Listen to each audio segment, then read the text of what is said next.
అన్నీ కూడా మన యొక్క ఈ సనాతన ధర్మం, మన సంపూర్ణమైనటువంటి సనాతన ధర్మం యొక్క వాంగ్మయం ఏదైతే ఉందో ఈ ధర్మం మనకు ఉపదేశించేటటువంటి విషయం ఇదే. ఏమిటి అంటే భగవదారాధన చెయ్యాలి, వారి వైపు చెప్పినట్టుగా వారి సామర్థ్యానికి అనుగుణంగా భగవదారాధన చెయ్యాలి, అదేవిధంగా పరోపకారం చెయ్యాలి. ఈ విషయాన్నే శంకరాచార్యుల వారు కూడా తమ భగవద్గీత స్తోత్రంలో ఒక చోట అంటారు. ఏమిటి? ధ్యేయం గీతా నామ సహస్రం, ధ్యేయం శ్రీపతి రూపమజస్రం, ధ్యేయం సజ్జన సంగే చిత్తం, ధ్యేయం దీన జనాయచ విత్తం అని అన్నారు. అంటే ఈ శ్లోకంలో సగభాగంలోనేమో భగవదారాధన గురించి చెప్పారు, మిగతా సగభాగంలోనేమో పరోపకారం గురించి చెప్పారు. మొదటి సగభాగంలో ఏం చెప్పారు? ధ్యేయం గీతా నామ సహస్రం, ధ్యేయం శ్రీపతి రూపమజస్రం అని అన్నారు. ఆ భగవద్గీతను పఠించి తద్వారా భగవంతుడి యొక్క మహిమని తెలుసుకొని విశేషంగా భగవంతుడిని ధ్యానించడం, భగవంతుడిని ఆరాధించడం, వీటన్నింటినీ కూడా చెయ్యాలి. అదేవిధంగా ధ్యేయం సజ్జన సంగే చిత్తం, ధ్యేయం దీన జనాయక విత్తం అన్నారు. అంటే ఇంకొకరికి ఉపకారం చేయాలి. ఇంకొకరికి ఉపకారం చేయాలి అని అంటే మొట్టమొదటి మనం మంచివాడిగా మారాలి. మనకి ఆ మంచి బుద్ధి ఉంటే మనం ఇంకొకరికి ఉపకారం చేయాలనే భావన మనకు వస్తుంది. మొట్టమొదటి మనం మంచివాడిగా మారితే ఎలాగైతే మహాపురుషులైనటువంటి వాళ్ళు, సత్పురుషులైనటువంటి వాళ్ళు ఎలా ఉంటారో, వాళ్ళలో ఎటువంటి గుణాలు ఉంటాయో ఆ గుణాన్ని కనుక మనం అలవర్చుకుంటే అప్పుడు మనం కూడా ఇంకొకరికి మంచి చేయాలి. ఎలాగైతే వాళ్ళు మంచి చేస్తూ ఉంటారో, సత్పురుషులైనటువంటి వాళ్ళు ఎప్పుడూ కూడా ఇంకొకరి హితం గురించి ఆలోచిస్తూ అటువంటి పనులనే చేస్తూ ఉంటారో అదే ప్రవృత్తి మనకు కూడా రావాలి అని అంటే అప్పుడు మనం ఏం చేయాలంటే మొట్టమొదట మనం కూడా వార్తల్లో ఉన్నటువంటి కొన్ని గుణాలనైనా అలవర్చుకునే ప్రయత్నం చేయాలి. అలా చెయ్యాలి అని అంటే మొట్టమొదట ఏం చేయాలంటే మనం వాళ్ళతో సహవాసం చేయాలి. ఎవరైతే సత్పురుషులుగా ఉంటారో, సజ్జనులు అయి ఉంటారో, మంచి వాళ్ళుగా ఉంటారో అటువంటి వాళ్ళతో మనం సహవాసం చేయాలి. దాన్నే శంకర్లు ఇక్కడ చెప్పారు. ధ్యేయం సజ్జన సంగే చిత్తం, అంటే సజ్జన సహవాసం చెయ్యి అని అన్నారు. అలా చేసినప్పుడు వాళ్ళలో ఉన్న కొన్ని గుణాలైనా మనలోకి వస్తాయి, అప్పుడు మనలోకి సంక్రమిస్తాయి. వాళ్ళలో ఉన్నటువంటి ఆ మంచి గుణాలు మనకు కూడా సంక్రమిస్తాయి.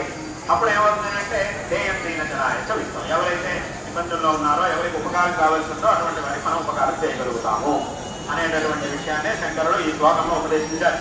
కాబట్టి ఇదే మన యొక్క సనాతన ధర్మం ఏదైతే ఉందో, మన సనాతన హిందూ ధర్మం, ఇది మనకు ఉపదేశించేటటువంటి విషయం. ఇది ఇంత గొప్ప తత్వాన్ని, ఇంత గొప్ప ఉపదేశాన్ని మనకి ఈ సనాతన ధర్మం అనేది చేస్తూ ఉన్నది.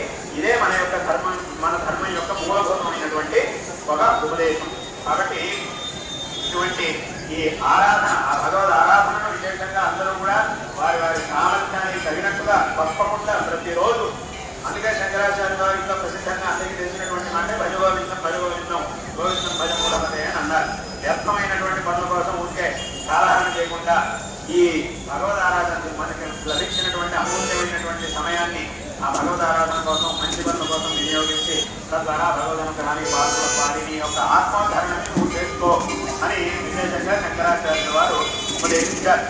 కాబట్టి ఈ విధంగా ఆ భగవద్ అనుగ్రహానికి విశేషంగా మనం పాత్రలు అవ్వాలి అంటే మనకి భగవంతుడు మనకి ఏ సామర్థ్యాన్ని ఇచ్చాడో దాన్ని మనం చక్కగా వినియోగించి భగవద్ ఆరాధన చేసినప్పుడు తప్పకుండా భగవంతుడు మనల్ని సరైనటువంటి మార్గంలో తీసుకెళ్తాడు, తద్వారా మనం అనుగ్రహిస్తాడు అనేటటువంటి విషయంలో ఏమాత్రం సందేహం లేదు. అంటే ఇక్కడ భగవంతుడు అనుగ్రహించడం అంటే ఏమిటి?